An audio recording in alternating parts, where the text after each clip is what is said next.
Everybody, and welcome to the sunset session of the Young Storyhouse Takeover. Next up, we have a series of monologues performed by Naomi, Melissa, and then Ellie.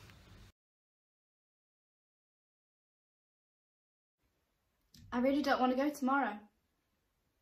Well, we've got theoretical first. What if she makes me read aloud again?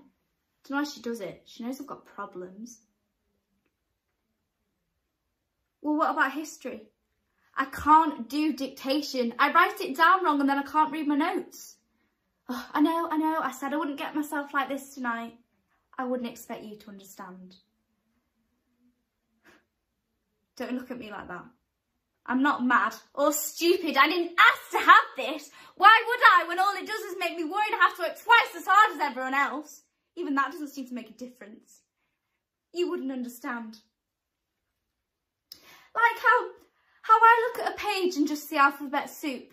How it takes me twice as long as everyone else to do the most simplest of things. But I fight this every day because I have to. Because it's not going to go away. Don't look at me like that. I don't want your sympathy. I don't want to be defined by this. You know, I never take myself too seriously. Do you remember that time I wrote vagina instead of Virginia? Now I think about it, it was actually quite funny, wasn't it?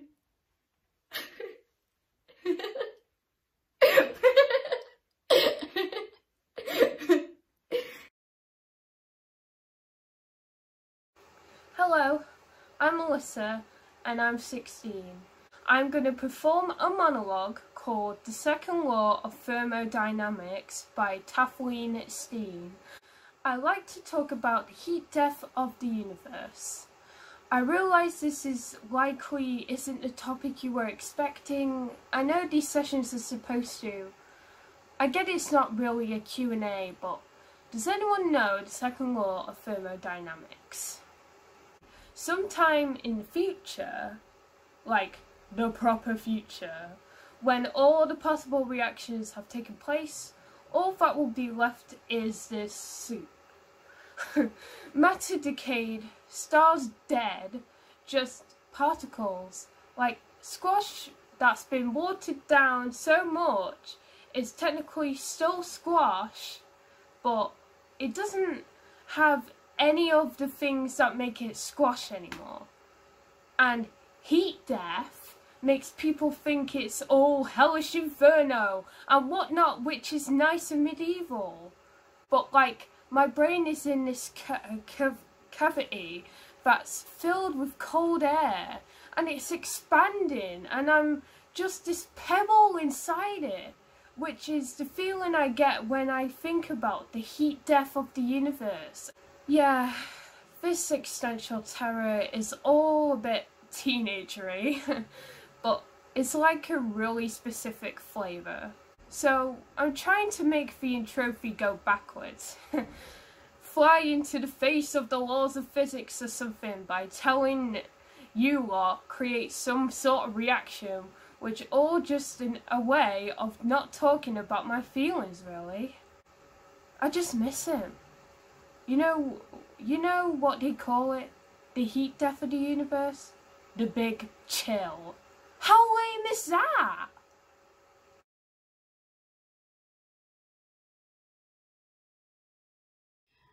On the third night, I do that thing that you're not supposed to do. I think about the future. I think about taking them home to mum and dad and my brother and sister and how proud they will be and how much they'll love him like they love me. And then suddenly I am so embarrassed, but there I am in the backyard and I'm in a white dress, which I'm kind of surprised, kind of shocked at because I didn't think it was what I wanted, but maybe it's not what I want. It's what I think my mum and dad want for me. But anyway, I am on my dad's arm, walking across the lawn, and he wakes up and looks at me like he knows what I'm thinking and wants to get up and run, but I kiss him before he can. I walk through the streets of Berlin. I feel small. I feel ridiculous. I feel like I am 12 years old. I want to cry, but I don't. Well, I do a bit, but not as much as I want to. I want my dad. I want my mum. I want my brothers and sisters. I want to hear them laugh and argue and tease me, but I can't think about them too much because if I do, my chest will explode. So to stop myself coming apart, I make a list of all the things I know, I mean actually know for certain to be true. And the really scary thing is, it's a very short list. I don't know much at all. But I know that I need to go home. Thank you so much to our previous performers for their amazing monologues. Our next monologue will be performed by Charlotte, which contains some darker themes, including sexual assault.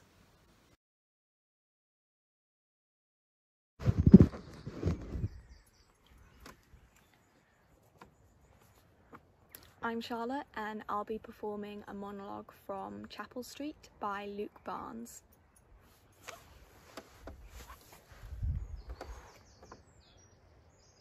It's really grim. It is so grim. I don't know why we keep doing it.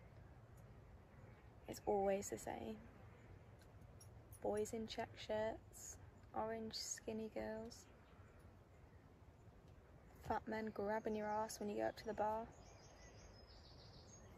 Sarah loves it. It's so sad. That's why I have to work. I have to work to get away from this. Get away from fat men and young girls. I mean, I'm proud, you know, of where I'm from. It's just, I don't know, it's not somewhere you want to be stuck. You know, I don't want to still be here when I'm older doing the same things. They love it. Every weekend they love it. And to be fair, if it hadn't happened, I think I would probably still love it. I haven't been out for a while. Didn't want to. I didn't want to be the one ruining their fun. So. Do you know what they called me? Because I haven't been out for a while. Frigid. It doesn't even make any sense. So this is my first night out for a while. What do you think of this? Gemma's wearing a lycra jumpsuit. She's so small, she'll look like a child at a gymnastics competition. All the men at the side of the dance floor go mad for her. So everyone tries to be just like Gemma. Works if you're skinny, babe. If you're not, you just look like a sausage. Gemma wants to be a model. You can't be a model when you've got a jaw like Cheska from Made in Chelsea. Sorry, babes. The worst thing is, I used to be thinner than her. I don't even eat anything. Well, obviously I do, but I tried those Carol Vorderman workout videos, but I don't know, like, I don't get them. Are they meant to make you feel terrible about yourself?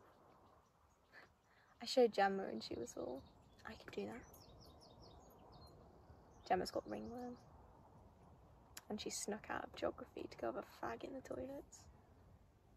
Miss didn't even notice. She's so thick. I used to think I was a thick one, but I'm not. It's her. She's not even a proper teacher, she's just a walking lesson plan. Ask her a question, she hasn't got a clue. Don't give one about rocks anyway. Boring. I want to be a psychologist. I'm going to do it at A level. Since it happened, I decided that I'm going to do my best to do what I want to do.